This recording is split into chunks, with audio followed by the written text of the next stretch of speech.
Kasalukuyang dinidinig ng Quad Committee ang issue ng extrajudicial killings ngayong araw. Nagpabatid naman ng mensahe si Manila Representative Bienvenido Abante Jr., co-chair ng Quad Committee ng mensahe kay dating Pangulong Rodrigo Duterte. Ang mga kaganapan sa Batasang Pambansa ihahatid live ni Milky Rigunan. Manang Milky.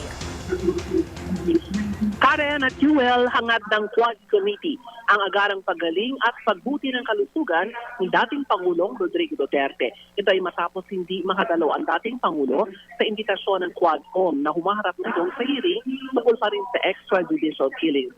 Nag-abiso ang dating Pangulo sa pamagitan ng sulat ng kanyang legal counsel na si Attorney Martin Delva III. Hindi makadalo ang dating Pangulo pero nagpahayag naman ng kahandaan na dadalo sa masusunod na hearing sa Nobyembre. At dahil may sakit nga ang Pangulo, get well soon. Ang mensahe ni Manila Representative Bienvenido Abante Jr., isa sa mga chairman ng Quadcom at chairman ng House Committee on Human Rights. Mensahe ni Abante, sana gumaling na si dating Pangulong Duterte para makapunta sa hearing ng Quadcom. Sana samahan din si dating Pangulong Duterte ng iba pang mga nagtatago at patuloy pa rin umiiwas na humarap sa hearing. Sana sa pagharap ng dating Pangulo sa Quadcom, sinabi ni Abante maraming mga tanong ang maaari niyang mga sagutin. Narito sa Manila Representative Bienvenido Abante Jr. Welcome to former President Rodrigo Duterte, who has signified his intention to appear before the Quad Committee.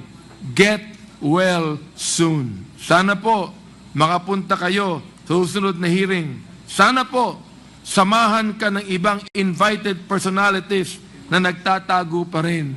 Sana po sa pagpunta nyo rito, marami mga katanungan ang maaari po ninyong sagutin.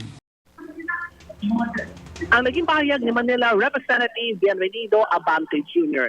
Para sa MBC TV Network News. Ako si Milky Rigunan, una sa Pilipinas, una sa Pilipinas. Maraming salamat, Milky Rigunan.